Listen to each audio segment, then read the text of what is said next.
ನನ್ನನ್ನೇ ತಡೆಯೋಳು ಯಾರು ನೀನು? ನಾನು ಜಗತ್ತಿನ ಎಲ್ಲ ಪ್ರಾಣಿಗಳನ್ನ ಕಾಪಾಡೋ ಗಜಲಕ್ಷ್ಮಿ. ಗಜಲಕ್ಷ್ಮಿ, ನಾನೇನೇನ್ ಮಾಡ್ತಿದ್ದೀನೋ ಅದು ನಿನ್ನ ಒಳ್ಳೇದಕ್ಕಾಗಿ. ಯಾಕೆಂದ್ರೆ ಯಾವ ಪಶುನು ಉಳಿಯೋದಿಲ್ಲ, ನೀನು ಯಾರ ರಕ್ಷಣೆನೂ ಮಾಡೋದ್ ಬೇಕಾಗಿಲ್ಲ. ಅಗೋರ, ಪ್ರಾಣಿಗಳನ್ನ ಕಾಪಾಡೋದಿಕ್ಕೆ ಒಂದು ದಾರಿ ಇದೆ. ನಾನ್ಯಾಕೆ ನಿನ್ನ ಶಕ್ತಿಗಳನ್ನ ಕಿತ್ಕೋಬಾರ್ದು?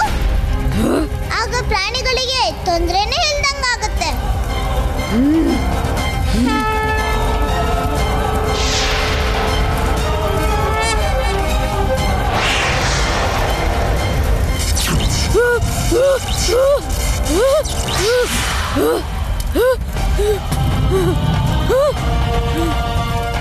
ಗಜಲಕ್ಷ್ಮಿ, ಈಗ ನಾನು ಹೋಗ್ತಿದ್ದೀನಿ, ಆದ್ರೆ ಮತ್ತೆ ಬರ್ತೀನಿ. ಆಗ ನೀನ್ ನನ್ನ ಶಕ್ತಿನ ಎದುರಿಸೋದಕ್ಕೆ ಸಾಧ್ಯ ಇಲ್ಲ. ದೇವರ್ಷಿ, ಆ ದಿನ ಅಗೋರ ಶಕ್ತಿಹೀನಳಾಗಿ ಅಲ್ಲಿಂದ ತೆರಳಿದ್ದಳು. ಆದರೆ ಅವಳು ಪ್ರತೀಕ್ಷೆ ಮಾಡುತ್ತಿದ್ದಳು. ಪ್ರತಿಯೊಂದು ಯುಗದಲ್ಲಿ, ಪ್ರತಿಯೊಂದು ಕಾಲದಲ್ಲೂ ಉಚಿತ ಸಮಯಕ್ಕೆ ಮತ್ತು ತನ್ನ ಅಸುರಿ ಕಾರ್ಯಗಳಿಂದ ತನ್ನ ಶಕ್ತಿಯನ್ನು ಸಂಚಿತಗೊಳಿಸಿದಳು.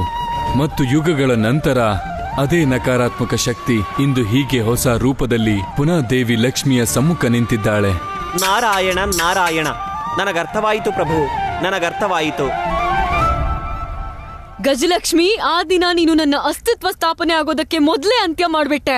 ಆದ್ರೆ ಇವತ್ತು ನಾನ್ ನಿನ್ನ ಅಂತ್ಯ ಮಾಡಿ ನನ್ನ ಶಕ್ತಿನ ಪುನಃ ಸ್ಥಾಪನೆ ಮಾಡ್ತೀನಿ.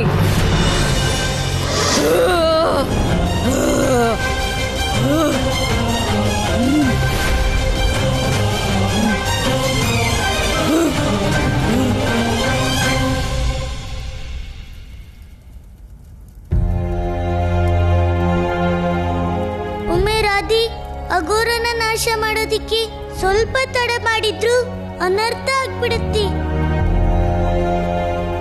ಯಾಕಂದ್ರೆ ಅಮ್ಮ ಅಪ್ಪನ ಶರೀರ ನೀಲಿ ಆಗ್ತಾ ಹೋಗ್ತಿದೆ. ಅಗೋರ ದೇವಿ, ಆ ದಿನ ನಾನು ನಿನ್ನ ಜೀವಂತಗೊಳಿಸಿದ್ದೆ. ಯಾಕಂದ್ರೆ ನೀನು ಶಿಕ್ಷೆ ಅನುಭವಿಸಿ ಅಧರ್ಮದ ದಾರಿ ಬಿಡ್ಕೆ ಅಂದ್ಕೊಂಡೆ. ಆದ್ರೆ ನೀನು ಅಧರ್ಮದ ದಾರಿಯಲ್ಲಿಲ್ಲ, ಬದಲಿಗೆ ಅಧರ್ಮನೇ ನೀನಾಗಿದ್ಯಾ. ನಿನ್ನ ಈ ಕೆಟ್ಟ ಶಕ್ತಿಗಳು ಕೊನೆ ಆಗ್ಬೇಕು ಅಂದ್ರೆ ನಾನ್ ನಿನ್ನನ್ನ ಕೊಲ್ಲೇಬೇಕು.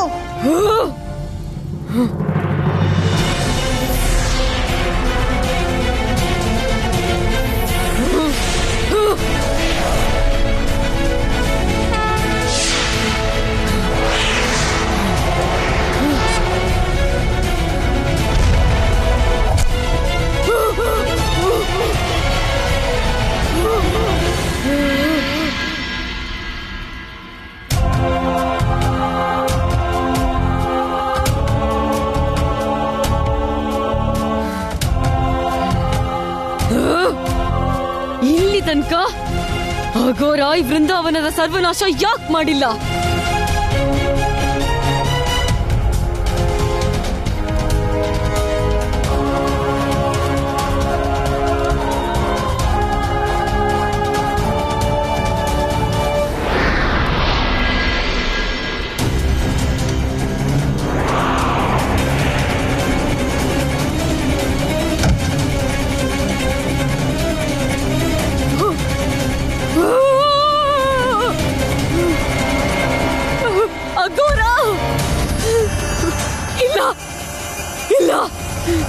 ಹೀಗಾಗೋಕ್ ಸಾಧ್ಯ ಇಲ್ಲ. ಅಗೋರನ ಅಂತ್ಯ ಆಗ್ಬಾರ್ದು. ಇಲ್ಲ ಅಗೋರ, ಇಲ್ಲ ಇಲ್ಲ ಇಲ್ಲ, ನನ್ನ ಈ ಶಕ್ತಿಯ ಅಂತ್ಯ ಆಗೋ ಹಾಗಿಲ್ಲ. ಅಗೋರ ಸಾಯೋ ಹಾಗಿಲ್ಲ. ಅಗೋರ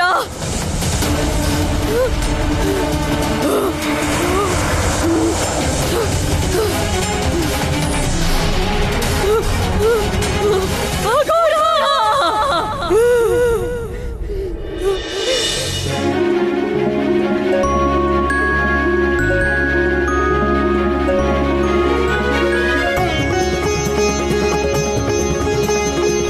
ಕೃಷ್ಣ, ಕಂದ, ಅಮ್ಮ ಅಪ್ಪ, ನೀವಿಬ್ರು ಸರಿಯಾಗಿ ಬಿಟ್ರ.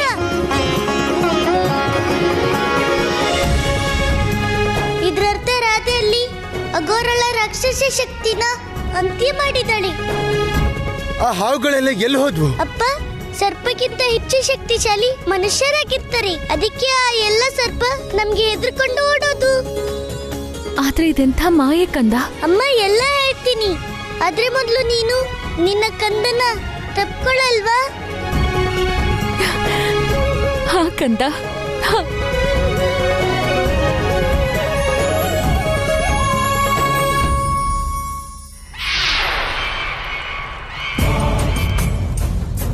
ಏನ್ ಯೋಚಿಸ್ತಿದ್ಯಾ ಏಕಾಂಗ? ಅಘೋರಳ ಮೃತ್ಯುಗೆ ಕಾರಣ ನೀನೆ ಅನಾಸ್ತಾ. ಇದೇನ್ ಹೇಳ್ತಿದ್ಯಾ ನೀನು? ಅನಾಸ್ತಾ ನಿಜಾನೇ ಹೇಳ್ತಿದ್ದಾಳೆ ಏಕಾಂಗ. ಅಘೋರಳ ಮೃತ್ಯು ನಿನ್ನ ಕಾರಣದಿಂದಲೇ ಆಗಿರೋದು. ಇಲ್ದಿದ್ರೆ ಅಘೋರನ ಕೊಲ್ಲೋದು ಅಸಂಭವ ಆಗಿತ್ತು. ಅಘೋರಳ ಶಕ್ತಿ ಅವಳ ಕೆಲ್ಸಕ್ ಬರ್ಲಿಲ್ಲ. ಇದ್ರಲ್ಲಿ ನಂದೇನ್ ದೋಷ ಇದೆ? ಇಲ್ಲ ಏಕಾಂಗ, ಅಘೋರಳ ಶಕ್ತಿಗಳಿಗೆ ಈ ಜಗತ್ತಿನಲ್ಲಿ ಯಾವ ಸ್ಪರ್ಧಿನೂ ಇರಲಿಲ್ಲ. ಖಂಡಿತವಾಗಿ ನಿನ್ನ ಮನಸ್ಸಿನಲ್ಲಿ ನಿನ್ನ ತಂದೆ ತಾಯಿ ಮೇಲೆ ಪ್ರೇಮ ಹುಟ್ಕೊಳ್ತಾ ಇದೆ. ಇದೇನ್ ಹೇಳ್ತಿದ್ಯಾ ನೀನು? ಪ್ರೇಮ? ಅದು ಏಕಾಂಗಳ ಮನಸ್ಸಿನಲ್ಲಿ. ಇದು ಅಸಂಭವ ಏಕಾಂಗ. ಇದು ಅಸಂಭವ ಅಲ್ಲ, ಇದೇ ನಡೀತಾ ಇರೋ ಸತ್ಯ. ಯಾಕೆಂದ್ರೆ ನೀನು ಹೇಗೂ ಮನುಷ್ಯನ ಪುತ್ರಿನೇ ಅಲ್ವಾ? ಹಾ, ನೀನು ನಿನ್ನ ತಂದೆ ತಾಯಿ ಬಗ್ಗೆನೇ ಯೋಚಿಸ್ತಾ ಇರ್ತೀಯ, ಅವ್ರು ಯಾವಾಗ ಸಿಗ್ತಾರೆ ಅಂತ. ನಮಗೆ ಸಂದೇಹ ಇದೆ, ನೀನು ನಿನ್ ತಂದೆ ತಾಯಿನ ಪ್ರತಿಕಾರ ಪಡೆಯೋದಕ್ಕಲ್ಲ, ಅವರನ್ನ ಭೇಟಿಯಾಗೋಕೆ. ಅನಾಸ್ತಾ, ಏಕಾಂಗ, ನಮ್ಮೇಲೆ ಹೀಗೆ ನೀನು ಕೋಪ ತೋರಿಸೋದನ್ನ ಬಿಟ್ಟು ಬಿಡು. ಯಾಕೆಂದ್ರೆ ನಮಗ್ ಗೊತ್ತಿದೆ, ಒಮ್ಮೆ ನಿನ್ನ ತಂದೆ ತಾಯಿ ನಿನ್ನ ಸಮ್ಮುಖ ಬಂದ್ರೆ ನೀನವ್ರ ಪ್ರೀತಿಯಲ್ಲಿ ಮುಳುಗ್ ಹೋಗ್ತೀಯ.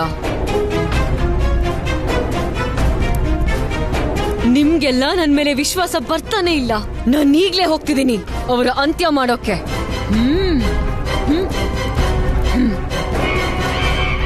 ಅದರ ಯಾವ ಅವಶ್ಯಕತೆನೂ ಇಲ್ಲ ಏಕಾಂಗ. ಈಗ ಅಘೋರಳ ಪ್ರತೀಕಾರ ನಮಗೆ ಬಿಡು. ಮತ್ ಕೇವಲ ನಿನ್ನ ತಂದೆ ತಾಯಿಯಿಂದಲ್ಲ, ಪೂರ್ತಿ ವೃಂದಾವನದಿಂದ. ಹಾ ಏಕಾಂಗ, ಇನ್ನೀನು ಕೇವಲ ನೋಡ್ತಾ ಇರು. ನಾವ್ ಮೂವರು ಸೇರಿ ಪೂರ್ಣ ವೃಂದಾವನನ ಹೇಗ್ ನಾಶ ಮಾಡ್ತೀವಿ ಅಂತ. ಬನ್ನಿ. ಒಳ್ಳೇದಾಯ್ತು ಯಶೋದೆ, ಎಲ್ಲ ಸಂಕಷ್ಟ ದೂರ ಆಯ್ತು. ಆನಂದರಾಜ, ಎಲ್ಲ ನಾರಾಯಣನ್ ಕೃಪೆ. ಮುಂದೂ ಇದೇ ಪ್ರಕಾರವಾಗಿ ಭಗವಂತ ನಮ್ಮ ಪರಿವಾರಕ್ಕೆ ಕೃಪೆ ತೋರಿಸಿದ್ರೆ ಸಾಕು. ಅತ್ತೆ, ನಿಮ್ಗೆಲ್ಲ ಸಂತೋಷ ಅಲ್ವಾ? ಯಾಕಂದ್ರೆ ತೊಂದ್ರೆ ದೂರ ಆಯ್ತು. ಇದು ಒಳ್ಳೆ ವಿಷಯನೇ. ಆದ್ರೆ ಇದನ್ನ ಯೋಚಿಸಿ, ಇಷ್ಟು ದೊಡ್ಡ ಅಪಾಯ ಹೇಗ್ ದೂರ ಆಯ್ತು? ರಾಧೆ ಪುಟ್ಟಿ, ನಮ್ಗೇನು ಅರ್ಥ ಆಗ್ಲಿಲ್ಲ. ಅತ್ತೆ, ಎಷ್ಟು ದೊಡ್ಡ ಅಪಾಯ ಇತ್ತು. ಅದನ್ನ ವೈದ್ಯರ್ ಮಾತ್ರ ಅಲ್ಲ, ಗುರುಗಳಿಗೂ ದೂರ ಮಾಡಕ್ಕಾಗ್ತಿರ್ಲಿಲ್ಲ. ಕೊನೆಗೂ ಅಪಾಯ ಹೋಯ್ತು. ಆದ್ರೆ ಹೇಗೋಯ್ತು? ಹಾ, ರಾಧೆ ಸತ್ಯ ಹೇಳ್ತಿದ್ದಾಳೆ. ಇದನ್ನ ನಾನ್ ಯೋಚನೆ ಮಾಡಿಲ್ಲ. ಇಷ್ಟ ದೊಡ್ಡ ಅಪಾಯ ದೂರ ಆಗಿದ್ ಹೇಗೆ? ಅಯ್ಯೋ, ಹೋಗ್ಲಿ ಬಿಡು ರಾಧಿ. ಅಪಾಯ ದೂರ ಆಗಿದ್ದಂತೂ ನಿಜನೇ. ಆದ್ರೆ ರಾಧಿ, ಯಾವ ಅಪಾಯ ದೂರ ಆಯ್ತು ಅದ್ರ ಬಗ್ಗೆ ಯೋಚನೆ ಮಾಡ್ತಾ ನಮ್ಮ ಮನ್ಸಿಗೆ ದುಃಖ ಆಗೋದ್ ಯಾಕೆ? ಅಲ್ವಾ ಅಮ್ಮ? ಇಲ್ಲ ಇಲ್ಲ ಗೊಲ್ಲ, ಅದೇಗ್ ಸುಮ್ನಿರಕ್ಕಾಗುತ್ತೆ? ವೃಂದಾವನದಲ್ಲಿ ಏನೇನೋ ನಡೆಯುತ್ತೆ.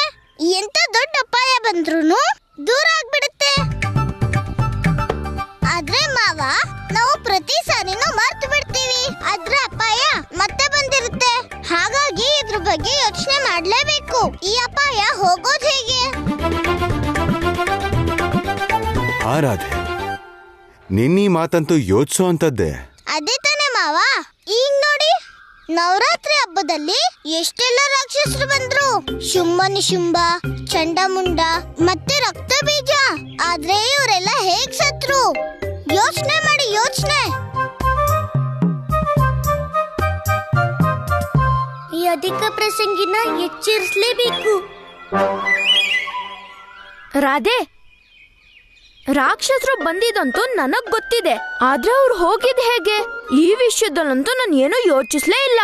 ನಾನ್ ಹೇಳ್ತೀನಣ್ಣ. ಅಯ್ಯೋ ರಾಧೆ, ನಾನು ನಿನ್ನ ಹತ್ರ ಸ್ವಲ್ಪ ಮುಖ್ಯವಾದ ವಿಷಯ ಮಾತಾಡ್ಬೇಕು. ಸ್ವಲ್ಪ ನನ್ ಜೊತೆ ಬಾ. ಗೊಲ್ಲ, ಮೊದ್ಲು ನಾನು ಇವ್ರಿಗೆಲ್ಲ ನಮ್ ಸತ್ಯ ಹೇಳೋದಿಕ್ ಬಿಡು. ರಾಧಿ, ನೀನು ಇಲ್ಲೇ ಇದೆಯಾ? ನಿನ್ ಸತ್ಯನೂ ಇಲ್ಲೇ ಇದೆ. ಸತ್ಯ ಎಲ್ರಿಗೂ ಆಮೇಲೆ ಹೇಳ್ತಾರೆ ಆಯ್ತು. ಮೊದ್ಲು ನೀನ್ ನನ್ ಜೊತೆ ಬಾ. ಏನೋ ಮುಖ್ಯವಾದ ಕೆಲ್ಸ ಇದೆ, ನಡಿ ರಾಧಿ. ಈ ರಾಧೆ ಮತ್ತೆ ಕಂದ ಇವ್ರ ಜಗಳ ಯಾವತ್ತಿಗೂ ಮುಗಿಯೋದಿಲ್ಲ. ಆದ್ರೆ ರಾಧೆ ಮಾತಂತೂ ಸರಿಯಾಗೇ ಇದೆ. ನಾನು ಯಾವ ರಾಕ್ಷಸನ್ನು ಸಾಯಿಸ್ದೆ, ನವರಾತ್ರಿ ಅಪಾಯ ದೂರ ಹೇಗಾಯ್ತು?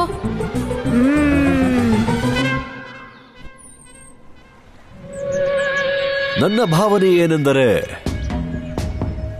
ಆ ಅವಘಡ ದೇವಿಯ ರೀತಿ ನೀವೆಲ್ಲರೂ ಸಾಯಲು ಹೋಗುತ್ತಿದ್ದೀರಿ. ಅಸುರ ರಾಜ, ನೀವು ನಮ್ಮ ಮಾರ್ಗದಿಂದ ದೂರ ಹೋಗಿ. ನಾವು ವೃಂದಾವನನ ಸರ್ವನಾಶ ಮಾಡೋದಕ್ಕೆ ಹೋಗ್ತಾ ಇದೀವಿ. ಹೋಗಿ ಹೋಗಿ, ಶೀಘ್ರವಾಗಿ ಹೋಗಿ. ನಾನು ನಿಮ್ಮ ಮೃತ್ಯುವನ್ನು ಏಕೆ ತಡೆಯಲಿ? ಅಸುರ ರಾಜ, ನಿಮ್ಮ ಮಾತಿನ ಅರ್ಥ ಏನು? ಜಗತ್ತಿನಲ್ಲಿ ಯಾವಾಗ ಯಾರೇ ತನ್ನ ಪ್ರಕೃತಿಯಿಂದ ದೂರಾಗಿ ಕಾರ್ಯ ಮಾಡಿದರೆ ಅವಶ್ಯ ಪ್ರಾಣ ಬಿಡುತ್ತಾರೆ. ಆ ಅವಘಡ ದೇವಿಯೂ ಹಾಗೆಯೇ. ಅವಳು ಗಜಲಕ್ಷ್ಮಿಯನ್ನು ಎದುರಿಸಲಾಗದೆಂಬ ಅರಿವಿದ್ದರೂ ಸಹ ನೇರವಾಗಿ ಹೋಗುವ ದುಸ್ಸಾಹಸ ಮಾಡಿದಳು ಮತ್ತು ಸತ್ತಳು. ಹಾಗಾದ್ರೆ ನಾವೀಗ ಅಗೋರಳ ಅಂತ್ಯದ ಪ್ರತೀಕಾರ ತೀರಿಸ್ಕೊಳ್ಬಾರ್ದಾ? ಏಕೆ? ನಾನಲ್ಲಿ ಬೇಡವಂದೆ, ಖಂಡಿತ ಬೇಕು. ಆದರೆ ಬಾಹುಬಲದಿಂದಲ್ಲ, ನಿಮ್ಮ ಗುಣಗಳಿಂದ. ನಮ್ಗೆ ಅರ್ಥವಾಗ್ಲಿಲ್ಲ ಅಸುರ ರಾಜ.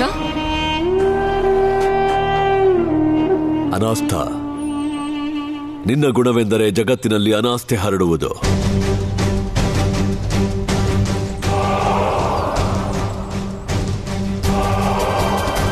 ಅಶುಚಿತ, ರೋಗ ಮತ್ತು ದ್ವೇಷ ಹರಡುವುದು.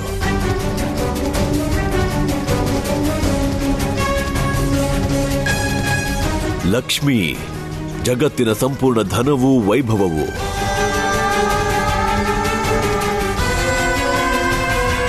ಮತ್ತು ಅಲಕ್ಷ್ಮಿ, ನಿನ್ನ ಗುಣವೆಂದರೆ ಅದನ್ನು ಸಮಾಪ್ತಗೊಳಿಸುವುದು. ಅಸುರ ರಾಜ, ನಮಗೆ ನಮ್ಮ ಗುಣ ಚೆನ್ನಾಗಿಯೇ ಗೊತ್ತಿದೆ. ಆದ್ರೆ ನಾವೀಗ ಏನ್ ಮಾಡ್ಬೇಕು?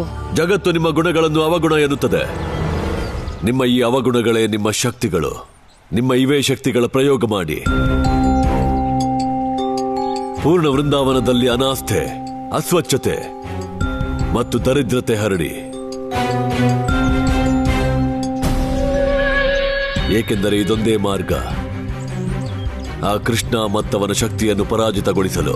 ಅಸುರ ರಾಜ, ನಮಗೆ ಅರ್ಥ ಆಗಿದೆ ನಾವು ಏನನ್ನ ಮಾಡಬೇಕು ಅಂತ.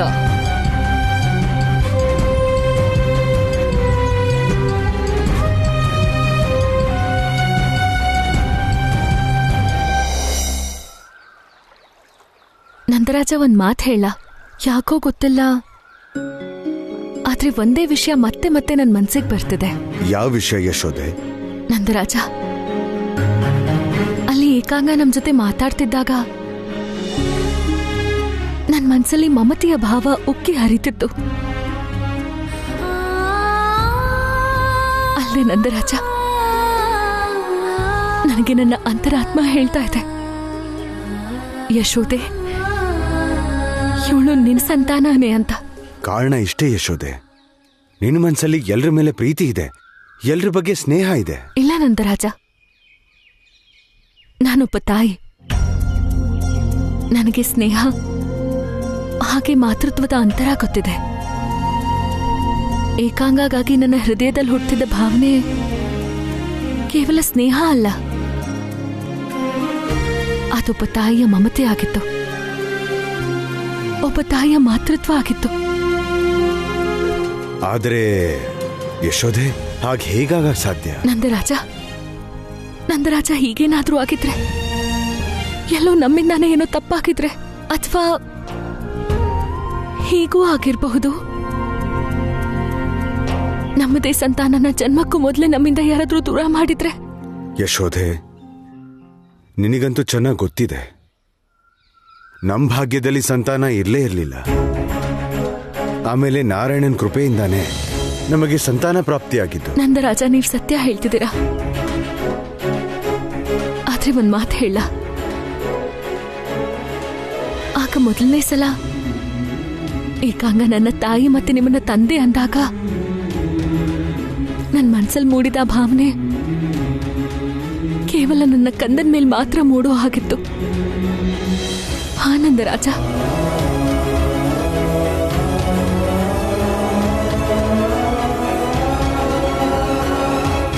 ನಾರಾಯಣ ನಾರಾಯಣ. ಪ್ರಭು, ಮಾತೆ ಯಶೋದೆ ಇದೇನು ಹೇಳುತ್ತಿದ್ದಾಳೆ? ಕೃಷ್ಣನಿಗಿಂತಲೂ ಹೆಚ್ಚಾಗಿ ಏಕಾಂಗಳ ಮೇಲೆ ಪ್ರೇಮವೇ? ದೇವರ್ಷಿ, ಮಾತೆ ಯಶೋದೆ ಸತ್ಯ ಹೇಳುತ್ತಿದ್ದಾಳೆ. ಸತ್ಯ ಹೇಳುತ್ತಿದ್ದಾಳೆಯೇ? ಏಕಾಂಗ ಅವಳ ಮೊದಲ ಸಂತಾನವಷ್ಟೇ, ಮತ್ತು ಪ್ರತಿ ತಾಯಿಗೂ ಸಹ ಅವಳ ಪ್ರಥಮ ಸಂತಾನ ಸದಾ ವಿಶೇಷವಾಗಿರುತ್ತದೆ. ಸತ್ಯವಚನ ಪ್ರಭು, ಸತ್ಯವಚನ. ಗೊಲ್ಲ, ನಾನ್ ಯಾಕೆ ಯಾರಿಗೂ ಹೇಳ್ಬಾರ್ದು? ನಾನಂತೂ ಎಲ್ಲರಿಗೂ ಹೇಳ್ತೀನಿ, ನಾನ್ ಲಕ್ಷ್ಮಿ ಅಂತ. ನನ್ ಲಕ್ಷ್ಮಿನೇ. ರದಿ, ನಿನ್ಗೆ ಯಾಕೆ ಅರ್ಥ ಆಗ್ತಿಲ್ಲ? ಒಮ್ಮೆ ಎಲ್ರಿಗೂ ಗೊತ್ತಾಗ್ಬಿಟ್ರೆ ಬಹಳ ದೊಡ್ಡ ಅನರ್ಥ ಆಗುತ್ತೆ. ಗೊಲ್ಲ, ಅನರ್ಥ ಹೇಗಾಗುತ್ತೆ? ಎಲ್ಲಾ ಜನರು ಇದನ್ನ ತಿಳ್ಕೊಂಡು ಸಂತೋಷ ಪಡ್ತಾರೆ. ಸಾಕ್ಷಾತ್ ದೇವಿ ಲಕ್ಷ್ಮಿ ಅವ್ರ ಜೊತೆ ಇದ್ದಾರೆ ಅಂತ. ರದಿ, ನೀನು ನಿನ್ನ ಸತ್ಯವನ್ನು ತಿಳ್ಕೊಂಡಿ, ಆದ್ರೆ ಮನುಷ್ಯರ ಸ್ವಭಾವನ ನೀನ್ ತಿಳ್ಕೊಳ್ಳೇ ಇಲ್ಲ. ಗೊಲ್ಲ, ಇಷ್ಟು ದಿವಸದಿಂದ ನೀನ್ ನನಗೆ ಏನೇನೋ ಮಾತು ಹೇಳ್ತಾ ಭ್ರಮೆ ಆಗೋ ಹಾಗೆ ಮಾಡ್ತಿದ್ದೆ. ಇನ್ಮೇಲೆ ನಾನು ನಿನ್ ಮಾತಿಗೆ ಮಳ್ಳಾಗೋದಿಲ್ಲ. ನನಗೆ ನಿಜ ಗೊತ್ತಾಗ್ಬಿಟ್ಟಿದೆ. ಯಾಕಂದ್ರೆ ಈಗ ನಾನು ರಾಧೆ ಅಲ್ಲ, ಬದಲಿಗೆ ನಾನೇ ಲಕ್ಷ್ಮೀ ದೇವಿ. ರಾಧಿ, ಅದು ಸರಿ, ನೀನು ದೇವಿ ಲಕ್ಷ್ಮೀನೇ. ಆದ್ರೆ ಒಮ್ಮೆ ಈ ಸತ್ಯ ಎಲ್ರಿಗೂ ಗೊತ್ತಾದ್ರೆ ಜನರು ನಮ್ಮ ಮಾನವೀಯ ಸಂಬಂಧನ ಮರ್ತು ಬಿಡ್ತಾರೆ. ಎಲ್ಲ ನಿನ್ನ ದೇವಿ ತರ ನೋಡ್ತಾರೆ, ಮತ್ತೆ ನನ್ನ ನಾರಾಯಣ ಹಾಗೆ ಪೂಜೆ ಮಾಡ್ತಾರೆ. ಮತ್ತೆ ಅಮ್ಮ ಯಾವತ್ತೂ ನನ್ನ ಕಂದ ಅಂತ ಕರೆಯಲ್ಲ, ಮತ್ತೆ ನಿನ್ನ ಅಪ್ಪ ಯಾವತ್ತೂ ನಿನ್ನ ಮಗಳು ಅಂತ ಕರೆಯಲ್ಲ. ಗೊಲ್ಲ, ಇದು ಒಳ್ಳೆ ವಿಷಯನೇ ತಾನೆ? ಯೋಚನೆ ಮಾಡು, ನಮ್ಮ ಅಪ್ಪ ಅಮ್ಮ ಇದನ್ನ ಕೇಳಿದ್ರೆ ಎಷ್ಟು ಸಂತೋಷ ಪಡ್ಬೋದು. ಅವ್ರ ಮಗಳು ಲಕ್ಷ್ಮಿ ಅಂತ. ಗೊಲ್ಲ, ನಿಂಗ್ ಅನ್ನಿಸ್ತಾ ಇಲ್ವಾ? ನಿಮ್ಮ ಅಪ್ಪ ಅಮ್ಮನಿಂದ ನಿನ್ ಸತ್ಯನ ಮುಚ್ಚಿಟ್ಟು ಅವ್ರನ್ನ ಎಷ್ಟು ದೊಡ್ಡ ಸಂತೋಷದಿಂದ ದೂರ ಇಟ್ಟಿದ್ದೆ. ರದಿ, ನನ್ಗೆ ಅರ್ಥ ಆಯ್ತು. ತಪ್ಪು ನಂದೇ ಆಗಿತ್ತು. ನಾನ್ ನಿನ್ನಿಂದ ಏನೂ ಮುಚ್ಚಿಡ್ಬಾರ್ದಾಗಿತ್ತು. ಯಾರಿಗೊತ್ತು ಈಗ ನೀನು ನಿನ್ನ ಸತ್ಯ ಹೇಳೋದಿಕ್ಕೆ ಹಠ ಮಾಡ್ತಿರ್ಲಿಲ್ವೇನು? ನನ್ನ ಕ್ಷಮಿಸ್ಬಿಡು ರಾಧಿ, ನಾನ್ ನಿನ್ನಿಂದ ನಿನ್ ಸತ್ಯನ ಮುಚ್ಚಿಟ್ಟಿದ್ದಕ್ಕೆ. ಸರಿ ಬಿಡು ಗೊಲ್ಲ, ನಾನ್ ನಿನ್ನ ಮೊದ್ಲೇ ಕ್ಷಮಿಸ್ಬಿಟ್ಟಿದ್ದೆ. ಅದಕ್ಕೆ ತಾನೇ ನಾನ್ ನಿನ್ ಜೊತೆ ಮಾತಾಡ್ತಿರೋದು. ಗೊಲ್ಲ, ನೀನ್ ಮತ್ತೆ ಇಂಥ ತಪ್ಪು ಮಾಡ್ತೀಯಾ? ಇಲ್ಲ ರಾಧಿ, ಇನ್ನು ಅಪ್ಪಿ ತಪ್ಪಿ ಕೂಡ ತಪ್ಪು ಮಾಡಲ್ಲ ನಾನು. ಅದೇನೋ ಸರಿ ಗೊಲ್ಲ, ಆದ್ರೆ ಜನರಿಗಂತೂ ನಮ್ ಸತ್ಯದ ಬಗ್ಗೆ ಗೊತ್ತಾಗ್ಲೇಬೇಕಲ್ವಾ? ಗೊಲ್ಲ, ಯೋಚ್ಸು. ನನ್ ಲಕ್ಷ್ಮಿ ಅನ್ನೋ ವಿಷಯ ಎಲ್ಲಾ ಗೋಪಿಕೆಯರ್ಗೂ ಗೊತ್ತಾಗ್ಬಿಟ್ರೆ ಅವರು ನೇರವಾಗಿ ನನ್ ಪೂಜೆ ಮಾಡಕ್ಕೆ ಬರ್ತಾರೆ. ಅವ್ರಿಗೆ ಪೂಜೆ ಮಾಡೋದಿಕ್ಕೆ ಮೂರ್ತಿ ಕೂಡ ಬೇಕಾಗೋದೇ ಇಲ್ಲ. ರತಿ, ನೀನು ಇದನ್ನ ಯಾಕೆ ಯೋಚಿಸ್ತಿಲ್ಲ? ನೀನೊಬ್ಳಿ ಯಾರ್ಯಾರು ಮನೆಗೆ ಹೋಗ್ಬೇಕಾಗುತ್ತೆ. ನೀನೇನಾದ್ರೂ ಹೇಳ್ದಾಗಲ್ಲ? ಇಲ್ಲ ಇಲ್ಲ ರಾಧೆ. ಹಾಗಿದ್ರೆ ಸರಿ, ಈಗ ನಾನ್ ತೀರ್ಮಾನ ಮಾಡಿದ್ದೀನಿ. ಈಗ ನಾನು ಎಲ್ಲರಿಗೂ ಹೇಳೋದಕ್ಕೆ ಹೋಗ್ತಾ ಇದ್ದೀನಿ, ನಾನೇ ಲಕ್ಷ್ಮೀ ದೇವಿ ಅಂತ. ಅಯ್ಯೋ ರಾಧೆ, ನಿಂತ್ಕೋ ರಾಧೆ. ರಾಧೆ, ನಾರಾಯಣ ನಾರಾಯಣ. ಇದೇನಾಗುತ್ತಿದೆ ಪ್ರಭು? ನೀವು ಮಾತೆಯನ್ನು ಭೂಮಿಗೆ ಕಳಿಸಿದ್ದು ಅಘೋರ ಶಕ್ತಿಯನ್ನು ತಡೆಯಲೆಂದು. ಆದರೆ ಇಲ್ಲಿ ನೋಡಿದರೆ ಮಾತೆ ಒಂದು ಸಂಕಷ್ಟವನ್ನು ಸಮಾಪ್ತಗೊಳಿಸಿ ಮತ್ತೊಂದು ದೊಡ್ಡ ಸಂಕಷ್ಟ ಮುಂದಿಟ್ಟಿದ್ದಾರೆ. ನಾರಾಯಣ ನಾರಾಯಣ. ರಾಧೆ, ಈಗಷ್ಟೇ ಚೆನ್ನಾಗಿದ್ದೆ, ಕೃಷ್ಣ ರಾಧೆ ಆಗಿದ್ವಿ. ನೀನ್ಯಾಕೆ ನಾರಾಯಣ ಲಕ್ಷ್ಮಿ ಆಗೋದಕ್ಕೆ ಹಠ ಮಾಡ್ತಿದ್ಯಾ? ಗೊಲ್ಲ, ನಿಂಗೆ ಕೃಷ್ಣನೇ ಆಗಿರ್ಬೇಕು ಅಂದ್ರೆ ಕೃಷ್ಣನೇ ಆಗಿರು. ನಾನಂತೂ ಲಕ್ಷ್ಮೀ ದೇವಿ ಆಗ್ತೀನಿ, ಅದು ಎಲ್ಲರ ಮುಂದೆನೆ. ನಾನಂತೂ ತೀರ್ಮಾನ ಮಾಡಾಯ್ತು. ಆದ್ರೆ ರಾಧೆ, ನಿರ್ಣಯ ಬದಲಾಗ್ಬೋದಲ್ಲ?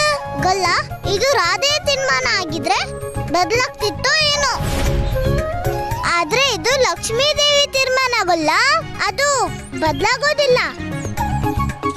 ಗೊಲ್ಲ, ನೀನು ನನ್ನ ನೆರವು ತಗೊಂಡು ಎಷ್ಟೊಂದು ದೊಡ್ಡ ದೊಡ್ಡ ಕೆಲಸ ಮಾಡಿದ್ಯಾ, ಆದ್ರೆ ಹೆಸರು ಮಾತ್ರ ನೀನ್ ತಗೊಂಡೆ. ಅದಕ್ಕೆ ನಾನು ಇಲ್ಲಿ ಇರೋದಿಲ್ಲ, ಹೋಗ್ತೀನಿ. ಅಯ್ಯೋ ರಾಧೆ, ನನ್ ಮಾತಾದ್ರೂ ಕೇಳು. ಗೊಲ್ಲ, ನೀನ್ ಆಡೋ ಯಾವ ಮಾತನ್ನು ನಾನು ಕೇಳಲ್ಲ. ಈಗ ನನಗೇನ್ ಅನ್ಸುತ್ತೋ ನಾನು ಅದನ್ನೇ ಮಾಡೋದು. ಅಯ್ಯೋ ರಾಧೆ. ನಾರಾಯಣ ನಾರಾಯಣ, ಇದೇನಾಗುತ್ತಿದೆ ಪ್ರಭು? ಮಾತೆ ತನ್ನ ರಹಸ್ಯವನ್ನು ಎಲ್ಲರಿಗೂ ತಿಳಿಸಿದರೆ ಒಮ್ಮೆ ಹಾಗಾದರೆ ಅನರ್ಥವಾಗುತ್ತದೆ ಪ್ರಭು. ದೇವರ್ಷಿ, ರಾಧೆ ಈಗ ಪೂರ್ಣ ಲಕ್ಷ್ಮಿಯಷ್ಟೇ. ಅವಳ ಇಚ್ಛೆ ಏನಿದೆಯೋ ಹಾಗೆಯೇ ನಡೆಯುತ್ತದೆ. ಆದರೆ ಪ್ರಭು, ಹೀಗಾದರೆ ಪರಮಾವತಾರಿ ಶ್ರೀಕೃಷ್ಣನ ಎಲ್ಲ ರಹಸ್ಯ ಎಲ್ಲರೆದುರು ಪ್ರಕಟವಾಗುತ್ತದೆ. ಹಾ ದೇವರ್ಷಿ, ಇದು ಖಂಡಿತ ಸಾಧ್ಯವಿದೆ. ಆದರೆ ಪ್ರಭು, ಹಾಗೇನಾದರೂ ಆದರೆ ಪರಮಾವತಾರಿ ಶ್ರೀಕೃಷ್ಣ ನಡೆಸಿದ ಇಲ್ಲಿಯವರೆಗಿನ ಎಲ್ಲ ಲೀಲೆ, ಎಲ್ಲ ಪ್ರಯತ್ನಗಳು ವ್ಯರ್ಥವಾಗುವುದಿಲ್ಲವೇ? ದೇವರ್ಷಿ, ದೇವಿ ಲಕ್ಷ್ಮಿ ಸ್ವಭಾವದಿಂದಲೇ ಚಂಚಲೆ, ಮತ್ತವಳು ತನ್ನ ಸ್ವಭಾವಕ್ಕೆ ತಕ್ಕಂತೆ ನಡೆದುಕೊಳ್ಳುತ್ತಿದ್ದಾಳೆ. ಮತ್ತು ಈ ನಿರ್ಣಯವು ಸ್ವತಃ ಅವಳದೇ. ಅದಕ್ಕಾಗಿ ಇದರ ಪರಿಣಾಮ ಏನೇ ಆದರೂ ನಾನಿದರಲ್ಲಿ ಏನು ಮಾಡಲಾಗದು. ಅಲ್ಲ ಕೃಷ್ಣ, ಯಾವಾಗೆಲ್ಲ ನನ್ನನ್ನ ಲಕ್ಷ್ಮೀ ದೇವಿ ಅಂತ ಕರೀತಾರೋ, ಮತ್ತೆ ನಾನು ಎಲ್ಲೇ ಹೋದ್ರು ಜನ ನನ್ನ ನೋಡಿದ ಕೂಡ್ಲೆ ಕೈ ಮುಗಿದ್ರೆ ಆಗ ನಿನ್ಗೂ ಸಂತೋಷ ಆಗುತ್ತೆ. ಆಗುತ್ತೋ ಇಲ್ವೋಗಲ್ಲ? ಆ ದಿನ ಎಷ್ಟು ಚೆನ್ನಾಗಿರುತ್ತೆ. ನನ್ನ ನೋಡ್ತಿದ್ದಾಗೆ ಎಲ್ಲರೂ ಹೇಳ್ತಾರೆ, ಲಕ್ಷ್ಮೀ ದೇವಿ ಬಂದ್ಲು. ಆದ್ರೆ ನಾನು ಏನ್ ಹೇಳ್ತಿರೋದಂದ್ರೆ ನಂಗೆಲ್ಲ ಗೊತ್ತಾಯ್ತು. ಅವತ್ತು ದೀಪಾವಳಿಲಿ ಗುರುದೇವ ನನ್ನ ಲಕ್ಷ್ಮಿ ಮಾಡಿ ನನಗೆ ಆರ್ತಿ ಯಾಕೆ ಮಾಡಿದ್ದು ಅಂತ ನಾನು ಇದನ್ನೇ ಯೋಚಿಸ್ತಿದ್ದೆ. ಗುರುದೇವ ನನ್ನೇ ಯಾಕೆ ಲಕ್ಷ್ಮಿ ಮಾಡಿದ್ರು ಅಂತ. ಗೊಲ್ಲ, ಗುರುಗಳಿಗೆ ನೀನೇ ಹೇಳ್ಕೊಟ್ಟಿದ್ದ? ಹಾ ರಾಧೆ, ನಾನೇ ಹೇಳಿದ್ದು ಗುರುದೇವರಿಗೆ. ಹಾಗಾ? ನೀನು ನನ್ ಬೆನ್ ಹಿಂದೆ ಏನ್ ಆಟ ಆಡ್ತಾ ಇದ್ಯಾ? ನಾನು ದಡ್ಡಿ ಅಂತ ನೀನು ತಿಳ್ಕೊಂಡಿರೋ ಹಾಗಿದೆ.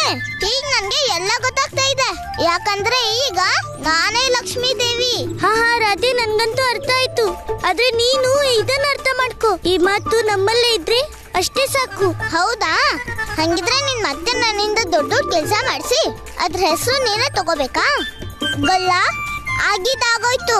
ಆದ್ರೆ ಇನ್ಮೇಲೆ ನಾನ್ ಸುಮ್ನಿರಲ್ಲ. ಇವಾಗಿಂದ ನಾನು ಏನೇ ಮಾಡಿದ್ರು ಜನರಿಗೆ ಗೊತ್ತಾಗುತ್ತೆ ಅದನ್ನ ನಾನ್ ಮಾಡಿದ್ದು ಅಂತ. ನಾನು ಈಗ ಎಲ್ಲರಿಗೂ ಹೇಳೋದಿಕ್ ಹೋಗ್ತಾ ಇದ್ದೀನಿ, ನಾನು ಲಕ್ಷ್ಮೀ ದೇವಿ ಅಂತ. ಅಯ್ಯೋ ರಾಧೆ, ನಿಂತ್ಕೋ ರಾಧೆ, ನಿಂತ್ಕೋ ರಾಧೆ. ನಾರಾಯಣ ನಾರಾಯಣ ಪ್ರಭು, ನನಗನ್ನಿಸುವುದೇನೆಂದರೆ ಇಂದು ಮಾತೆಯು ಪರಮಾವತಾರಿ ಶ್ರೀಕೃಷ್ಣ ಮತ್ತು ಲಕ್ಷ್ಮಿ ಅವತಾರದಲ್ಲಿರುವ ದೇವಿ ರಾಧೆಯ ರಹಸ್ಯ ಹೊರಹಾಕುವ ನಿಶ್ಚಯ ಮಾಡಿದ್ದಾರೆ. ನೀವು ಇದನ್ನು ತಡೆಯಲು ಸಾಧ್ಯವೇ ಪ್ರಭು? ದೇವರ್ಷಿ, ಇಂದು ನಿಮ್ಮ ಮಾತೆಯನ್ನು ಯಾರೂ ತಡೆಯಲಾಗದು. ಏಕೆಂದರೆ ಇಲ್ಲಿಯವರೆಗೆ ರಾಧೆಯ ಮನದಲ್ಲಿ ಎಷ್ಟೊಂದು ಪ್ರಶ್ನೆ, ಎಷ್ಟೊಂದು ಗೊಂದಲವಿತ್ತೋ ಕೃಷ್ಣ ಅವನ್ನೆಲ್ಲ ತನ್ನ ಲೀಲೆಯಿಂದ ತಡೆ ಹಿಡಿದಿದ್ದ. ಆದರೆ ಇಂದು ರಾಧೆಗೆ ಸತ್ಯದ ಜ್ಞಾನ ಮೂಡಿದ ಮೇಲೆ ಅವಳ ಮನದ ಎಲ್ಲ ನೋವು, ಎಲ್ಲ ಭಾವನೆಗಳು ಹೊರಬರುವುದೇ ಉಚಿತವಾಗಿದೆ. ನಾರಾಯಣ ನಾರಾಯಣ, ನನಗರ್ಥವಾಯಿತು ಪ್ರಭು, ನನಗರ್ಥವಾಯಿತು. ಪರಮಾವತಾರಿ ಶ್ರೀಕೃಷ್ಣ ಈಗ ಮಾತೆಯ ಹೃದಯದಿಂದ ಎಲ್ಲ ಭಾವನೆಯನ್ನು ಹೊರತರಲು ಬಯಸುತ್ತಿದ್ದಾನೆ. ಹಾಗೆ ಮಾತೆಯ ದುಃಖ ಮತ್ತು ಕ್ರೋಧ ಸಮಾಪ್ತವಾಗಬೇಕಿದೆ. ಆಗ ಕೃಷ್ಣ ತನ್ನ ಮನೋಹರ ಮಾತುಗಳಿಂದ ಅವರನ್ನು ಸಮಾಧಾನಿಸುತ್ತಾನೆ. ಒಂದ್ಸರಿ ನನ್ ಮಾತನ್ನ ಕೇಳು ರಾಧೆ, ಆಮೇಲೆ ನಿನ್ಗೇನ್ ಅನ್ಸುತ್ತೋ ಅದನ್ನೇ ಮಾಡು ರಾಧೆ. ಕೇವಲ ಒಂದ್ಸಲ ನಿನ್ ಗೊಲ್ಲನ್ ಮಾತು ಕೇಳು, ಆಮೇಲೆ ನಾನು ನಿನ್ನ ಖಂಡಿತ ತಡೆಯಲ್ಲ.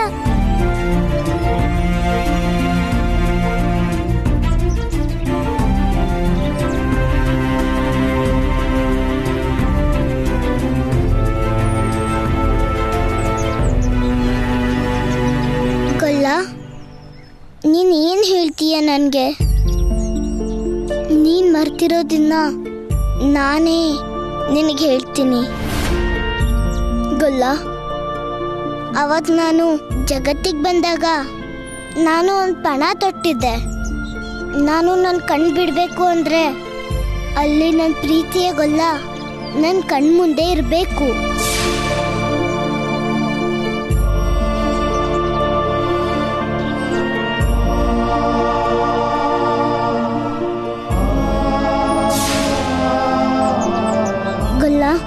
ನಿನ್ನ ನೋಡ್ತಾ ನೋಡ್ತಾ ನಾನು ಕಣ್ಬಿಟ್ಟಿದ್ದು, ಆದ್ರೆ ನೀನು ನನ್ನ ಅದೇ ಕಣ್ಣಿಗೆ ಮೋಸ ಮಾಡಿ ಮತ್ತೆ ಮುಚ್ಚಿಬಿಟ್ಟಿಯಲ್ಲ. ಇಲ್ಲ ರಾಧೆ, ಇದು ಸತ್ಯ ಅಲ್ಲ. ನಾನ್ ನಿನ್ಗೆ ಯಾವಾಗ್ಲೂ ಮೋಸ ಮಾಡಲ್ಲ ಗೊಲ್ಲ. ಈಗ ನೀನ್ ನನಗೇನು ಕೂಡ ಹೇಳೋದ್ ಬೇಕಾಗಿಲ್ಲ. ನನಗ್ ಒಂದೊಂದಾಗಿ ಎಲ್ಲ ನೆನ್ಪಾಗ್ತಿದೆ. ನೀನು ಕೊಳಲ್ ನುಡಿಸ್ದೆ, ನಾನು ಬರಿಗಾಲಲ್ಲಿ ಓಡೋಡ್ ಬಂದೆ. ಅದನ್ ನಿನ್ಗೆ ನೆನ್ಪಿದ್ಯಾ ಗೊಲ್ಲ?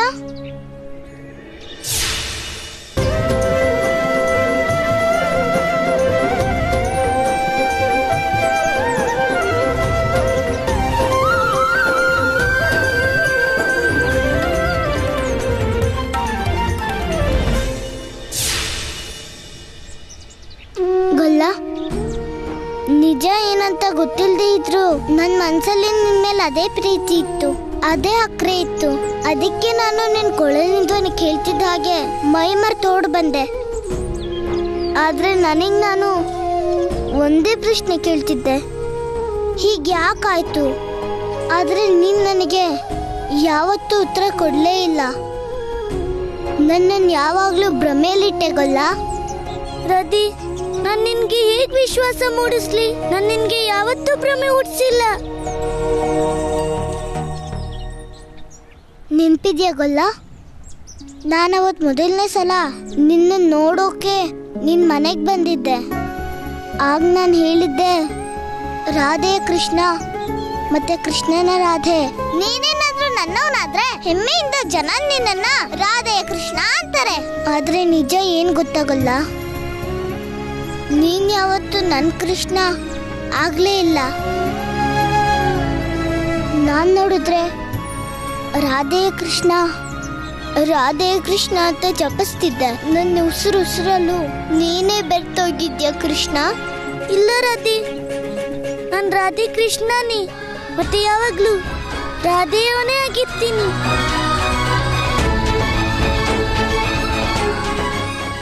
ನಾನ್ ರಾಧೆಯ ಕೃಷ್ಣನೇ, ಮತ್ತೆ ಯಾವಾಗ್ಲೂ ರಾಧೆಯ ಕೃಷ್ಣನೇ ಆಗಿರ್ತೀನಿ. ನೀನು ರಾಧೆ ಕೃಷ್ಣ ಆಗಿದ್ದಿದ್ರೆ ಹೀಗೆ ಮಾತಲ್ಲೇ ಮರಳು ಮಾಡಿ ನನ್ ಮನ್ಸಿನ ಮಾತನ್ನ ತಡೀತಿರ್ಲಿಲ್ಲ. ನಿನಗ್ ಗೊತ್ತಾಗಲ್ಲ, ನಾನ್ ನಿನ್ನ ಎಷ್ಟೇ ಕೆಟ್ಟವನು ಅಂತ ಕರೆದ್ರು, ಬೇರೆ ಯಾರಾದ್ರೂ ನಿನ್ನ ನನ್ ಮುಂದೆ ಕೆಟ್ಟವರು ಅಂದ್ರೆ ನನ್ ಪಾಲಿಗೆ ಅವರು ದೊಡ್ಡ ಶತ್ರು ಅಂತ ಅನ್ನಿಸ್ತಿತ್ತು. ನನ್ ಗೊತ್ತಿದೆ ರಾಧೆ ಗೊಲ್ಲ, ಆದ್ರೆ ನನಗೆ ಸತ್ಯ ಅರ್ಥನೇ ಆಗ್ತಿರ್ಲಿಲ್ಲ. ಇವತ್ತು ನನ್ಗೆಲ್ಲ ಗೊತ್ತಾಗ್ತಿದೆ. ಯಾಕಂದ್ರೆ ನಾನು ಲಕ್ಷ್ಮಿ, ನನ್ನ ರಾಧೆ ಅಂತ ಕರೀತಾ ನೀನ್ ನನ್ನ ಲಕ್ಷ್ಮಿಯಿಂದ ದೂರ ಇಟ್ಟೆ, ನೀನ್ ನನ್ನ ಸತ್ಯದಿಂದ ದೂರ ಇಟ್ಟೆ. ರಾಧೆ, ಇಲ್ಲ, ಇದು ಸತ್ಯ, ಇದು ಸತ್ಯ ಅಲ್ಲ ರಾಧೆ. ಇಲ್ಲ ಗೊಲ್ಲ, ನಾನು ಅಪ್ಪ ಅಮ್ಮಂಗೆ ಹೇಳ್ದೇನೆ ನಿನ್ನ ನೋಡೋದಿಕ್ಕೆ ಮನೆಯಿಂದ ಓಡ್ ಬರ್ತಿದ್ದೆ. ನನ್ಗೆ ಒಂದು ಗೊತ್ತಾಗ್ತಿರ್ಲಿಲ್ಲ, ಯಾಕಂದ್ರೆ ನನಗೆ ನನ್ ಸತ್ಯ ತಿಳಿದಿರ್ಲಿಲ್ಲ. ಆದ್ರೆ ನಿನ್ಗೆ ನನ್ ಸತ್ಯ ಗೊತ್ತಿತ್ತು, ನಾನ್ ಯಾಕೆ ಬರ್ತಿದ್ದೆ ಅಂತ.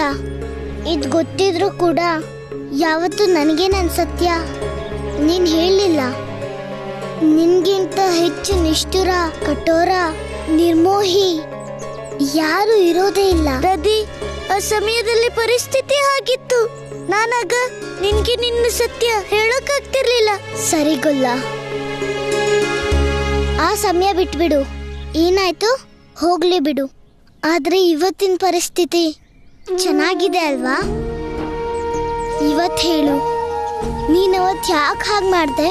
ರಾಧಿ, ನಿನ್ನಿಂದ ನಿನ್ ಸತ್ಯ ಮುಚ್ಚಿಡೋ ಮಹತ್ವ ಆಗ್ಲೂ ಇರ್ಲಿಲ್ಲ, ಈಗ್ಲೂ ಇಲ್ಲ.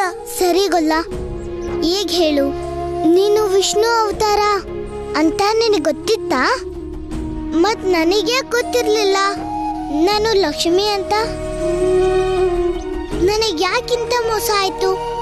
ಮಾತಾಡು ಗೊಲ್ಲ. ರಾಧಿ, ಸಮಯ ಬಂದಾಗ ಇದಕ್ಕೆ ಉತ್ತರ ನಾನು ಖಂಡಿತ ಕೊಡ್ತೀನಿ. ಗೊಲ್ಲ, ನನ್ ಗೊತ್ತಿದೆ ನಿನ್ನ ಹತ್ರ ನನ್ನ ಪ್ರಶ್ನೆಗಳಿಗೆ ಉತ್ತರ ಇಲ್ಲ, ನೀನ್ ಕೊಡೋಕ್ಕಾಗೋದೂ ಇಲ್ಲ.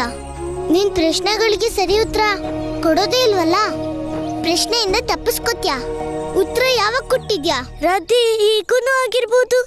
ನೀನ್ ನನ್ನಿಂದ ಯಾವ್ದು ವಚನ ತಗೊಂಡು ಮತ್ತೆ ನಿನ್ಗೆ ಅದು ನೆನ್ಪೇ ಇಲ್ದಿದ್ರೆ ನೋಡ್ದಾಗಲ್ಲ ನೀನ್ ಮತ್ತೆ ನನ್ನ ಮಾತಲ್ಲೇ ಮರಳು ಮಾಡಕ್ ನೋಡ್ತಿದ್ಯಾ. ನನ್ ಸತ್ಯನ ಒಪ್ಕೊಳ್ದೆ ಇರೋಕೆ ಪ್ರಯತ್ನ ಮಾಡ್ತಿದ್ಯಾ. ಆದ್ರೆ ಈ ಸಲ ನಾನ್ ಹಾಗಾಗೋಗ್ ಬಿಡಲ್ಲ. ಅದಕ್ಕೆ ನಾನು ಹೋಗ್ತಿದ್ದೀನಿ ಗೊಲ್ಲ, ಎಲ್ಲರಿಗೂ ನನ್ ಸತ್ಯ ಹೇಳೋಕೆ. ನನ್ನನ್ನ ತಡೆಯಕ್ ನೋಡ್ಬೇಡ. ನಾನೀಗ ನಿಲ್ಲೋಳಲ್ಲ. ನೀನ್ ತಡೆದ್ರೆ ನಾನ್ ನಿಲ್ಲೋದಿಲ್ಲ, ನಿಲ್ಲೋದಿಲ್ಲ, ನಿಲ್ಲೋದಿಲ್ಲ, ನಿಲ್ಲೋದೇ ಇಲ್ಲ. ಅಯ್ಯೋ ರಾಧೆ, ರಾಧೆ ನನ್ ಮಾತಾದ್ರೂ ಕೇಳಿಸ್ಕೋ ರಾಧೆ. ನನ್ಗೆ ಗೊತ್ತಿದೆ ಇನ್ಮೇಲೆ ನೀನು ನಿಂತ್ಕೊಳ್ಳೋದಿಲ್ಲ ರಾಧಿ. ನೀನು ಎಲ್ರಿಗೂ ನಿನ್ ಸತ್ಯ ಹೇಳಿದ್ಮೇಲೆನೇ ನಿಲ್ಲೋದು ರಾಧಿ. ನಾರಾಯಣ ನಾರಾಯಣ. ಪ್ರಭು, ಇದೇನು ಸಮಸ್ಯೆಯೋ ಅಥವಾ ನಿಮ್ಮ ಲೀಲೆಯೋ ಪ್ರಭು? ಕೃಷ್ಣ ತಾನು ನಾರಾಯಣ ಎನ್ನುವ ಗುಟ್ಟನ್ನು ಈವರೆಗೂ ಜಗತ್ತಿನಿಂದ ಮುಚ್ಚಿಟ್ಟಿದ್ದ. ಆದರೆ ದೇವಿ ರಾಧೆ ಅದೇ ಗುಟ್ಟನ್ನು ಎಲ್ಲರ ಸಮ್ಮುಖ ಹೇಳಲು ಹೊರಟಿದ್ದಾಳೆ. ಹೀಗೇಕೆ ಪ್ರಭು? ದೇವರ್ಷಿ, ಮಾನವೀಯ ಜೀವನಕ್ಕೆ ಕೆಲ ಸೀಮೆಗಳು ಇವೆ. ಎಲ್ಲ ಮನುಷ್ಯರು ಇಷ್ಟೊಂದು ದೊಡ್ಡ ಸತ್ಯ ಜೀರ್ಣಿಸಿಕೊಳ್ಳರು. ಸ್ವತಃ ದೇವಿ ಲಕ್ಷ್ಮಿಯ ಮನಸ್ಸೇ ಅಷ್ಟೊಂದು ಚಂಚಲ. ಮತ್ತು ಹೀಗಾಗಿಯೇ ಈಗವಳನ್ನು ತನ್ನ ಸತ್ಯ ಹೇಳದಂತೆ ಯಾರೂ ತಡೆಯಲಾಗದು.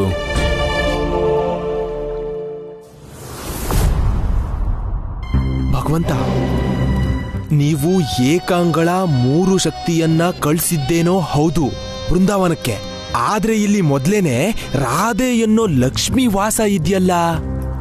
ಮತ್ತೆ ಎಲ್ಲಿ ಲಕ್ಷ್ಮಿ ವಾಸ ಇರ್ತಾಳೋ ಅಲ್ಲಿ ಲಕ್ಷ್ಮಿಗೆ ಅಲಕ್ಷ್ಮಿ ಏನು ಮಾಡಕ್ಕಾಗಲ್ಲ. ಅದಕ್ಕಾಗಿಯೇ ನಾನು ಆ ಮೂವರನ್ನು ಅಲ್ಲಿ ಕಳಿಸಿದ್ದು ಭದ್ರಾಕ್ಷ. ಸಾಯೋದುಕ ಭಗವಂತ. ಒಂದು ವೇಳೆ ಇವರು ತಮ್ಮ ಉದ್ದೇಶದಲ್ಲಿ ಸಫಲರಾದರೆ ಒಳ್ಳೆಯದು.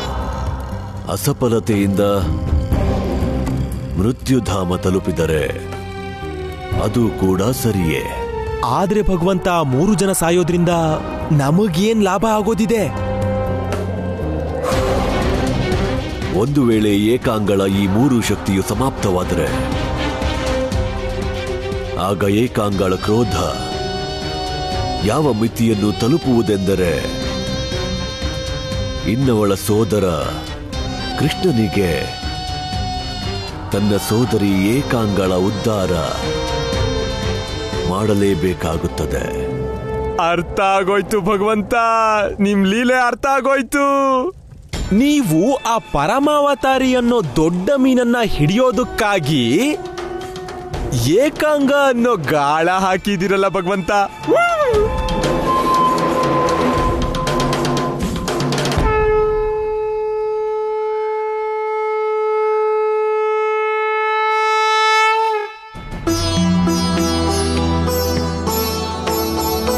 ರಾಧೆ ಪುಟ್ಟಿ, ಏನ್ ವಿಷಯ? ನೀನ್ ಈ ರೀತಿಯಲ್ಲಿ ಶಂಖ ಯಾಕೆ ಓದ್ತಿದ್ಯಾ? ಎಲ್ರನ್ನೂ ಯಾಕೆ ಒಟ್ಟಾಗಿ ಕರಿತಿದ್ಯಾ? ಅತ್ತೆ, ವಿಷಯನೇ ಅಂತದಿದೆ ನೋಡಿ. ನಾನ್ ಹೀಗೆ ಎಲ್ಲರನ್ನೂ ಕರಿಬೇಕಾಯ್ತು. ಯಾಕಂದ್ರೆ ಈ ವಿಷಯನ ನಾನು ಎಲ್ಲರಿಗೂ ಒಟ್ಟಿಗೆ ಹೇಳ್ಬೇಕು. ಆದ್ರೆ ವಿಷಯ ಏನು ರಾಧೆ? ಇವತ್ ನಾನ್ ನಿಮ್ಮೆಲ್ಲರಿಗೂ ಒಂದ್ ದೊಡ್ಡ ನಿಜ ಹೇಳ್ತಿದ್ದೀನಿ. ಆ ನಿಜಾನ ಇಲ್ಲಿವರೆಗೂ ನಿಮ್ಮಿಂದ ಹೇಳ್ದೆ ಬಚ್ಚಿಟ್ಟಿದ್ರು. ಈ ನಿಜ ಕೇಳೋದ್ರಿಂದ ನಿಮ್ಮೆಲ್ಲರಿಗೂ ಆಗೋ ಸಂತೋಷಕ್ಕೆ ಯಾವ ಮಿತಿನೂ ಇರೋದಿಲ್ಲ. ನಮ್ಮಿಂದ ಮುಚ್ಚಿಟ್ಟಿರೋದಾ? ಅಂತ ಸತ್ಯ ಯಾವ್ದ್ರಾದೆ? ಅಣ್ಣ, ನೀವು ಯಾರಿಗೆ ಪೂಜೆ ಅರ್ಚನೆ ಮಾಡ್ತಿರೋ, ಯಾರ ಹೆಸರನ್ನ ದಿನ ಜಪ ಮಾಡ್ತಿರೋ, ಕಷ್ಟ ಬಂದಾಗ ಯಾರನ್ನ ಕೈ ಮುಗ್ದು ಬೇಡ್ಕೋತಿರೋ, ಆ ನಿಮ್ಮ ದೇವ್ರು, ಆ ನಿಮ್ಮ ತಾಯಿ, ಆ ನಿಮ್ಮ ದೇವಿ ಇವತ್ತು ನಿಮ್ಮ ಎದುರಿಗೆ ಬರೋಳಿದ್ದಾಳೆ. ರಾಧೆ ಪುಟಿ, ನೀನೇನ್ ಹೇಳ್ತಿದ್ಯಾ? ಯಾರಿಗೂ ಏನೂ ಅರ್ಥನೇ ಆಗ್ತಿಲ್ವಲ್ಲ, ಸ್ಪಷ್ಟವಾಗಿ ಹೇಳು. ಮಾವ, ನಾನು ಏನ್ ಹೇಳ್ತಿದ್ದೀನಿ ಅಂದ್ರೆ, ನಾನು ನಿಮ್ ರಾಧೆ ಅಲ್ಲ, ಬದಲಾಗಿ ದೇವಿ ಲಕ್ಷ್ಮಿ, ಸಾಕ್ಷಾತ್ ದೇವಿ ಲಕ್ಷ್ಮಿಯ ಅವತಾರ. ನಿಮ್ಮೆಲ್ಲರ ನಡುವೆ ನಾನು ರಾಧೆಯ ರೂಪದಲ್ಲಿರ್ತೀನಿ, ಆದ್ರೆ ನಿಜವಾಗ್ಲೂ ನಾನು ಲಕ್ಷ್ಮೀ ದೇವಿನೇ. ನನ್ನ ಅವತಾರ ಆಗಿದ್ದು ವೃಷಭಾನು ಕೀರ್ತಿ ಮನೆಯಲ್ಲಿ. ಹಿಂದಿನ ಜನ್ಮದಲ್ಲಿ ಅವರು ನನಗೆ ತುಂಬಾ ಪೂಜೆ ಸಲ್ಲಿಸಿದ್ರು. ನನಗೆ ಸಂತೋಷ ಆಗಿ ಅವ್ರಿಗೆ ವರ ಕೊಟ್ಟಿದ್ದೆ.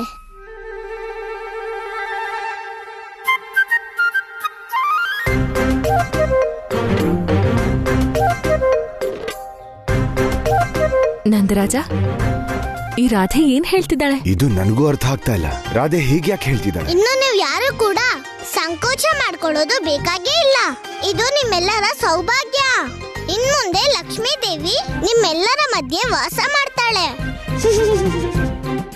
ನಿಮ್ಗೆ ಏನೇ ಬೇಕಿದ್ರು ನನ್ನ ಹತ್ರ ಕೇಳ್ಬೋದು. ನಾನು ನಿಮ್ಮೆಲ್ಲರ ಎಲ್ಲಾ ಆಸೆಗಳನ್ನು ಈಡೇರಿಸ್ತೀನಿ.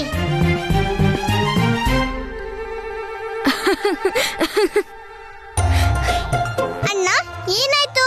ನೀನು ಯಾಕೆ ನಗ್ತಿದ್ಯಾ? ಇಲ್ಲ ಇಲ್ಲ, ಏನೂ ಇಲ್ಲ ರಾಧೆ. ಅದು ನನ್ ಯಾವ ವಿಷಯಕ್ಕಾಗಿ ನಗ್ತಾ ಇದೆ ಅಂದ್ರೆ ಕೃಷ್ಣ ಏನ್ ಹೇಳಿದ್ನೋ ಪೂರ್ತಿಯಾಗಿ ಹಾಗೆ ಆಗ್ತಿದೆ. ಅಣ್ಣ, ಈಗೊಲ್ಲ ಏನಂದ? ಏನೂ ಇಲ್ಲ ರಾಧೆ, ಏನೂ ಇಲ್ಲ. ಏನು ಅಂದ್ರೆ ನೀನು ನಿನ್ನನ್ನೇ ಲಕ್ಷ್ಮಿ ಅವತಾರವಾಗಿ ಘೋಷಣೆ ಮಾಡ್ತೀಯ ಅಂತ. ಇಲ್ಲಿನೂ ಅದನ್ನೇ ಮಾಡ್ತಿದ್ಯಾ. ಅಣ್ಣ, ಈಗೊಲ್ಲೊಂದ್ ಮಾತಿಗೆಲ್ಲ ನಾನ್ ತಲೆ ಕೆಡಿಸ್ಕೊಳ್ಳಲ್ಲ. ನಾನ್ ಹೇಳ್ತಿರೋದೆಲ್ಲ ಸತ್ಯನೇ. ಈಗೊಲ್ಲ ನನ್ ಸತ್ಯ ಮುಚ್ಚಿಡೋಕೆ ಪ್ರಯತ್ನ ಮಾಡ್ತಿದ್ದಾನೆ. ಅಮ್ಮ ರಾಧೆ, ನಮಗ್ ಪೂರ್ತಿ ವಿಶ್ವಾಸ ಇದೆ ನೀನ್ ಸತ್ಯ ಹೇಳ್ತಿದ್ಯಾ ಅಂತ. ಮತ್ತೆ ನಮ್ಮೆಲ್ರಿಗೂ ನೀನೇ ಲಕ್ಷ್ಮಿಯ ರೂಪ ಅಲ್ವಾ ಯಶೋದೆ? ಹಾ ನಂದರಾಜ, ಅದಲ್ದೆ ಮಗಳೇ ತಾನೇ ಲಕ್ಷ್ಮಿಯ ರೂಪ. ಜೊತೆಗೆ ಗುರುದೇವನೂ ಇದೇ ಮಾತು ಹೇಳಿದ್ರಲ್ಲ ಅಲ್ವಾ? ಇಲ್ಲ ಅತ್ತೆ, ನಾನು ಲಕ್ಷ್ಮೀ ರೂಪ ಅಲ್ಲ, ಬದಲಾಗಿ ಸಾಕ್ಷಾತ್ ಲಕ್ಷ್ಮೀನೇ. ಅಯ್ಯೋ ರಾಧೆ, ನಮ್ಗೆ ನಿನ್ ಭಾವನೆಗಳು ಗೊತ್ತಾಗುತ್ತೆ. ಗುರುದೇವ್ರು ದೀಪಾವಳಿ ದಿನ ನಿನ್ನ ಲಕ್ಷ್ಮೀ ಮಾತೆ ಮಾಡಿದ್ರಲ್ವಾ, ಅದಕ್ಕಾಗೆ ನೀನು ನಿನ್ನೆ ಲಕ್ಷ್ಮೀ ಮಾತೆ ಅಂತ ಹೇಳ್ತಿರೋದು. ಏನು ತೊಂದ್ರೆ ಇಲ್ಲ, ಹೀಗಾಗ್ತಾ ಇರುತ್ತೆ. ಅಣ್ಣ, ನಾನು ಲಕ್ಷ್ಮೀ ದೇವಿ ಅಂದ್ಕೋತಾ ಇರೋದಲ್ಲ, ಬದಲಾಗಿ ನಾನೇ ಲಕ್ಷ್ಮೀ ದೇವಿಯ ಅವತಾರ. ರಾಧೆ ಪುಟ್ಟಿ, ಇರ್ಲಿ ರಾಧೆ ಪುಟ್ಟಿ, ನಾವೆಲ್ಲರೂ ಈ ಮಾತನ್ನ ಒಪ್ಪಿದೀವಿ. ಆದ್ರೆ ಈಗ ಬಾ, ಒಳಗ್ ಸ್ವಲ್ಪ ವಿಶ್ರಾಂತಿ ಮಾಡು ಬಾ. ಇಲ್ಲ ಇಲ್ಲ ಅತ್ತೆ, ಎಲ್ಲಿವರೆಗೂ ನಾನೇ ಲಕ್ಷ್ಮಿ ಅಂತ ತೀರ್ಮಾನ ಆಗಲ್ವೋ ಅಲ್ಲಿವರೆಗೂ ನಾನು ಎಲ್ಲೂ ಬರಲ್ಲ. ನಿಮಗೆ ಯಾರಿಗೂ ನನ್ ಮೇಲೆ ನಂಬಿಕೆ ಇಲ್ದಿದ್ರೆ ಈ ಗೊಲ್ಲನ ಕೇಳಿ ನೋಡಿ. ಹೇಳು ಗೊಲ್ಲ, ನಾನ್ ಯಾರು ಅಂತ ಎಲ್ಲರಿಗೂ ಹೇಳು.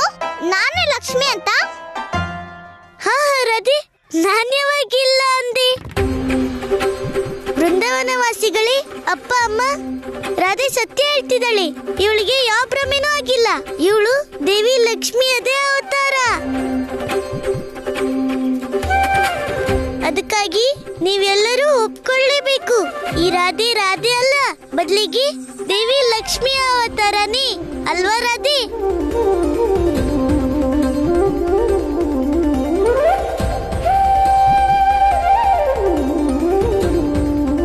ರಾಧೆ, ಸರಿ, ನೀನೇ ನನ್ಗೆ ಹೇಳ್ಬೇಕು. ನಾನು ಈ ಜನರಿಗೆ ಹೇಗ್ ನಂಬಿಕೆ ಮೂಡಿಸ್ಲಿ? ಈಗ ನೀನೇ ದೇವಿ ಲಕ್ಷ್ಮಿ ಅಂತ. ಗೊಲ್ಲ, ನನ್ಗೆಲ್ಲ ಗೊತ್ತಿದೆ. ಎಲ್ಲ ನಿನ್ನಿಂದಾನೇ ಆಗ್ತಿರೋದು. ನಿನಗ್ ಬೇಕಾಗಿರ್ಲಿಲ್ಲ ನಾನ್ ಯಾರು ಅಂತ ಎಲ್ಲರಿಗೂ ಗೊತ್ತಾಗೋದು. ಅದಕ್ಕೆ ನಾನು ನಿನ್ ಬರೋಕ್ಕೂ ಮುಂಚೆನೆ ನೀನು ಅಣ್ಣನ್ ತಲೆ ಕೆಡ್ಸಿದ್ಯಾ. ಅದ್ರಿಂದ ಯಾರು ನನ್ನ ನಂಬಾರ್ದು ಅಂತ. ಯಾರಿಗೂ ನನ್ನ ಮೇಲೆ ನಂಬಿಕೆ ಇಲ್ದಿದ್ರೆ ನಾನು ಈಗ್ಲೇ ಇಲ್ಲಿಂದ ಹೋಗ್ತೀನಿ. ಬೇಡ ರಾಧೆ ಪುಟ್ಟಿ, ನನ್ ಮಾತ್ ಕೇಳು. ನಾನೀಗ ಯಾರ ಮಾತನ್ನು ಕೇಳೋದಿಲ್ಲ, ಯಾರ ಜೊತೆಗೂ ಮಾತಾಡಲ್ಲ. ಎಲ್ಲಿ ನನ್ಗೆ ಅವಮಾನ ಆಗುತ್ತೋ ಅಲ್ಲಿ ನಾನಂತೂ ಇರೋದೇ ಇಲ್ಲ. ರಾಧೆ, ಅಯ್ಯೋ ರಾಧೆ, ರಾಧೆ ಕಂದ. ಅಪ್ಪ ಅಮ್ಮ, ನೀವ್ಯಾರು ಚಿಂತೆ ಮಾಡ್ಬೇಡಿ, ನಾನ್ ರಾಧೆನ ಒಪ್ಪಿಸ್ತೀನಿ. ಆದ್ರೆ ಕಂದ, ನಿಮ್ಗೆಲ್ಲ ಗೊತ್ತಿರೋದೆ ರಾಧೆ ಹಠಮಾರಿನಿ. ಅದಕ್ಕಾಗಿ ಅವಳ ಮನ್ಸಲ್ಲಿ ದೇವಿ ಲಕ್ಷ್ಮಿಯ ರೂಪ ಕುತ್ಕೊಂಡಿದೆ. ಆದ್ರೆ ನಿಮ್ ಮಗದ ಮೇಲೆ ವಿಶ್ವಾಸ ಇಟ್ಟಿರಿ. ನಾನು ಈಗ್ಲೇ ರಾಧೆನ ಕರ್ಕೊಂಡ್ ಬರ್ತೀನಿ. ಬೇಗ ಹೋಗು ಕಂದ.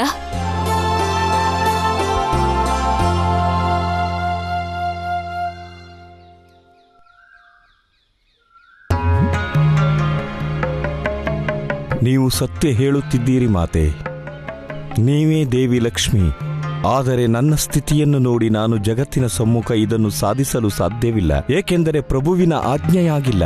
ಆದರೆ ಇದೆಲ್ಲ ಏಕೆ ಘಟಿಸುತ್ತಿದೆಯೋ ಇದರ ಕಾರಣ ನನಗೆ ಗೊತ್ತಿದೆ. ಈಗ ನಾನು ಈ ವೃಂದಾವನದಿಂದ ಸ್ವಚ್ಛತೆ ಮತ್ತೆ ಪವಿತ್ರತೆಯನ್ನ ಶಾಶ್ವತವಾಗಿ ಅಳಿಸ್ತೀನಿ. ನಾನಿರುವಾಗ ಈ ವೃಂದಾವನದಲ್ಲಿ ಯಾವ ಶ್ರದ್ಧೆನೂ ಉಳಿಯೋದಿಲ್ಲ. ಎಲ್ಲರೂ ಒಬ್ರನ್ನೊಬ್ರು ಸಂದೇಹದ ದೃಷ್ಟಿಯಿಂದ ನೋಡ್ತಾರೆ. ಮತ್ತೆ ನಾನು ಈ ವೃಂದಾವನದಿಂದ ಧನ ಸಂಪತ್ತನ್ನೇ ನಾಶ ಮಾಡ್ಬಿಡ್ತೀನಿ. ಎಲ್ಲ ಕಡೆ ದರಿದ್ರತೆನೇ ವಾಸಿಸೋಕೆ ಶುರು ಆಗತ್ತೆ. ಬನ್ನಿ,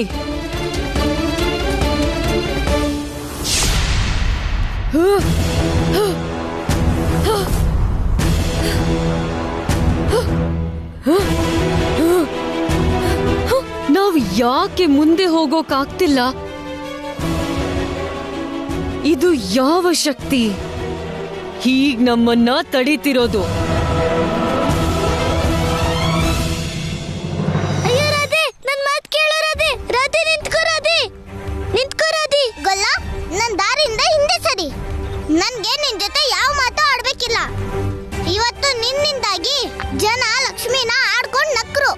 ಯಾವ ಲಕ್ಷ್ಮೀ ದೇವಿನ ಎಲ್ಲ ಪೂಜಿಸ್ತಾರೋ ಇವತ್ತು ಅದೇ ಲಕ್ಷ್ಮಿಗೆ ಅವಮಾನ ಆಗೋಯ್ತು. ಎಲ್ಲ ನಿನ್ನಿಂದಾನೇ ಆಗಿದ್ದು. ಅದಕ್ಕೆ ನಾನು ಇವತ್ತಿಂದ ನಿನಗೆ ನನ್ ಮುಖ ತೋರ್ಸೋದಿಲ್ಲ. ಅಯ್ಯೋ ರಾಧೆ, ನಿಂತ್ಕೋ ರಾಧೆ, ನಿಂತ್ಕೋ ರಾಧೆ. ಇದ್ರಲ್ಲಿ ನನ್ ಯಾವ ತಪ್ಪು ಇಲ್ಲ ರಾಧೆ. ತಪ್ಪು ಗೊಲ್ಲ, ನಂಗ್ ಗೊತ್ತಿದೆ. ನಿನ್ನ ನೀನ್ ಕಾಪಾಡ್ಕೊಳ್ಳೋದಿಕ್ಕೆ ಹೀಗೆಲ್ಲ ಮಾಡಿದ್ದು.